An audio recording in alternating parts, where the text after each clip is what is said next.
KMF ಆಹಾರ ಘಟಕದಲ್ಲಿ ಗೋಲ್ಮಾಲ್ ನಡೀತಾ ಇದೆಯಾ? ಈ ರೀತಿಯ ಒಂದು ಪ್ರಶ್ನೆ ಕಾಡ್ತಿದೆ. ಹಾಲು ಕೊಡೋ ಹಸುಗಳಿಗೆ ವಿಷ ಉಣಿಸ್ತಾ ಇದೆಯಾ ಕೆಎಂಎಫ್? ರಾಜಾನುಕುಂಟಿಯಲ್ಲಿ ಕಳಪೆ ಗುಣಮಟ್ಟದ ಆಹಾರ ತಯಾರಿಕೆ ಆಗ್ತಿದೆ ಅನ್ನೋ ಆರೋಪ. ಪಶು ಆಹಾರ ಘಟಕದಲ್ಲಿ ಗುಣಮಟ್ಟದ ಕೊರತೆಯ ಆರೋಪ ಕೇಳಿಬಂದಿದೆ. ಹೈನುಗಾರಿಕೆಯನ್ನ ನಂಬಿ ಬದುಕು ನಡೆಸ್ತಾ ಇರುವ ಅನ್ನದಾತರಲ್ಲಿ ಆತಂಕ ಮನೆ ಮಾಡಿದೆ. ಯಾಕಂದ್ರೆ ಅನಾರೋಗ್ಯದಿಂದ ಸಾವಿರಾರು ಪಶುಗಳು ಸಾವನ್ನಪ್ತಾ ಇವೆ.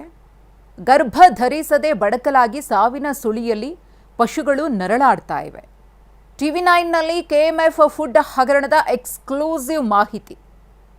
ಯಾವ ರೀತಿಯಾಗಿ ಇಲ್ಲಿ ಕಳಪೆ ಗುಣಮಟ್ಟದ ಆಹಾರ ತಯಾರಿಕೆ ಆಗ್ತಾ ಇದೆ, ಅವ್ಯವಹಾರ ನಡೆದಿದೆ.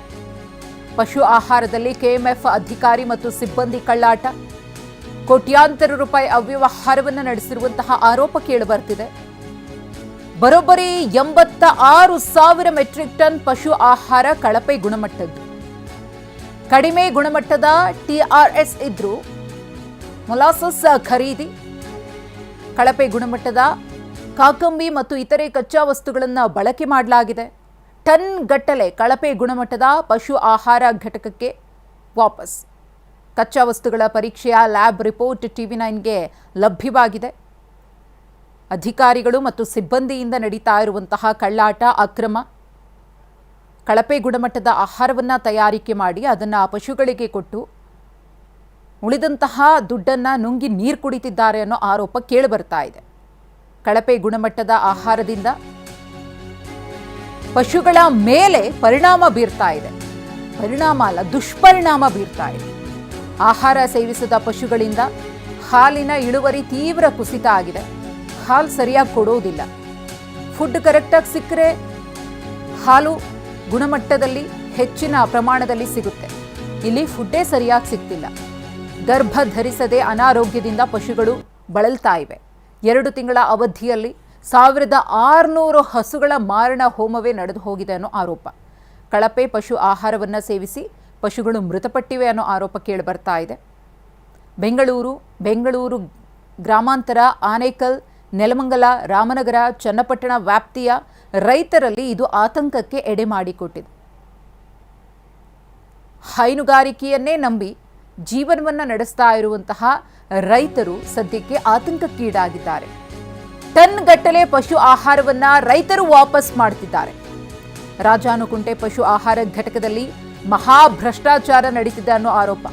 ಬಮೂಲ್ನಲ್ಲಿ ಆಹಾರ ಖರೀದಿ ಮಾಡ್ತಾ ಇರುವ ಅನ್ನದಾತರು ಪ್ರತಿ ತಿಂಗಳು 14,500 ಮೆಟ್ರಿಕ್ ಟನ್ ಆಹಾರ ಖರೀದಿ. ಗುಣಮಟ್ಟದ ನೆಪವೊಡ್ಡಿ ಹಾಲು ನಿರಾಕರಿಸುವ ಸೊಸೈಟಿಗಳು ಒತ್ತಡಕ್ಕೆ ಮಣಿದು ಅನಿವಾರ್ಯವಾಗಿ ಪಶು ಆಹಾರ ಖರೀದಿಯಾಗ್ತಿದೆ. ರೈತರಿಗೆ ಒತ್ತಡವನ್ನು ಹೇರಿ ಕೆಎಂಎಫ್ ಪಶು ಆಹಾರವನ್ನು ಖರೀದಿಸುವಂತೆ ಒತ್ತಡವನ್ನು ಹಾಕ್ತಿದೆ ಅನ್ನೋ ಆರೋಪಗಳು ಕೂಡ ಇಲ್ಲಿ ಕೇಳಿಬರ್ತಾ ಇದೆ. ಈ ಕುರಿತು ಮತ್ತಷ್ಟು ಮಾಹಿತಿಯನ್ನು ಕೊಡೋದಕ್ಕೆ ನಮ್ಮ ಪ್ರತಿನಿಧಿ ಶಿವಪ್ರಸಾದ್ ಇದೀಗ ನೇರ ಸಂಪರ್ಕದಲ್ಲಿದ್ದಾರೆ. ಶಿವಪ್ರಸಾದ್, ಗಮನಿಸ್ತಾ ಇದ್ದೀವಿ ಯಾವ ರೀತಿಯಾಗಿ ಅಕ್ರಮ ನಡೀತಾ ಇದೆ, ಆಹಾರದ ಗುಣಮಟ್ಟತೆ ಎಷ್ಟು ಕಳಪೆಯಿಂದ ಕೂಡಿದೆ ಅಂತ ಹೇಳಿ. ಯಾಕೆ ಈ ರೀತಿ ಆಗ್ತಾ ಇದೆ ಕೆಎಂಎಫ್ನಲ್ಲಿ ಅಂತ ಕೇಳೋರು ಯಾರು ಇಲ್ವಾ, ಅಥವಾ ಎಲ್ಲರ ಇನ್ವಾಲ್ವ್ಮೆಂಟ್ ಆಗ್ಬಿಟ್ಟಿದೆಯಾ ಈ ಅವ್ಯವಹಾರದಲ್ಲಿ, ಹೇಗೆ? ಮತ್ತಷ್ಟು ಕೆಎಂಎಫ್ ಅಂದರೆ ಸಾಕು, ಕೆಎಂಎಫ್ನ ಪ್ರಾಡಕ್ಟ್ಗಳು ಇಡೀ ದೇಶಾದ್ಯಂತ ಪ್ರತಿಷ್ಠಿತ ಕೆಎಂಎಫ್ನ ಪ್ರಾಡಕ್ಟ್ಗಳು ಸೇಲ್ ಆಗ್ತವೆ. ಸಾವಿರಾರು ಕೋಟಿ ರೂಪಾಯಿಗಳ ವ್ಯಾಪಾರ ವಹಿವಾಟನ್ನು ಕೂಡ ಕೆಎಂಎಫ್ ನಡೆಸುತ್ತೆ. ಆದರೆ ಕೆಎಂಎಫ್ ಹಾಲನ್ನು ನೀಡ್ತಕ್ಕಂಥ ಪಶುಗಳಿಗೆ ವಿಷವನ್ನು ಉಡಿಸ್ತಿದೆಯಾ ಅನ್ನೋ ಅನುಮಾನ ಕಾಡ್ತಿರ್ತಕ್ಕಂಥದ್ದು TV9ಗೆ ಲಭ್ಯ ಆಗಿರ್ತಕ್ಕಂಥ ರಿಪೋರ್ಟ್ನಲ್ಲಿ ನೀವು ಗಮನಿಸಬಹುದಾಗಿದೆ.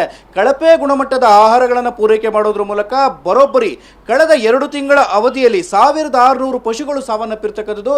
ಇದಕ್ಕೆ ನೇರ ಕಾರಣ ಆಗಿರ್ತಕ್ಕಂಥದ್ದು ರಾಜನಕುಂಟೆ ಪಶು ಆಹಾರ ಘಟಕ ಏನಿದೆ, ಈ ಘಟಕದಲ್ಲಿ ತಯಾರಾಗಿರ್ತಕ್ಕಂಥ ನಂದಿನಿ ಅನ್ನೋ ಹೆಸರಿನಲ್ಲಿ ಆ ಪ್ರಾಡಕ್ಟನ್ನು ಏನು ಕೊಡ್ತಾ ಇದ್ದಾರೆ ಅಂದರೆ ಆ ಪಶುಗಳಿಗೆ ಫೀಡನ್ನು ಏನು ಕೊಡ್ತಾ ಇದ್ದಾರೆ, ಇದರಲ್ಲಿ ಅವ್ಯವಹಾರವನ್ನು ಎಸಗಿರ್ತಕ್ಕಂಥದ್ದು.